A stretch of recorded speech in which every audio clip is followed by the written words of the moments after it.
નજર કરીએ પાટડી ઉપર તો પાટડી 4 રસ્તે જે એમપીના દંપતી સાથે લૂંટ થવાની ઘટના બની છે, જ્યાં ઢળતી સાંજે મોબાઈલ અને 4000 રૂપિયાની લૂંટ થવાની ઘટના બની છે।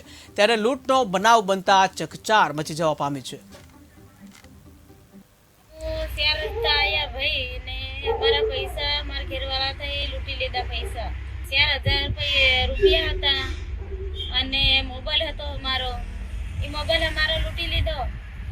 पैसा लूटी लीधा। एक भाई आयो मन सणा दीदा अन पैसा लूटी लेदा। अने हूँ एमपी ना से हमारे सेनी हमारो गांव नु नाम है धार झीला। हमारा तालुको लागतो है सरदारपुर।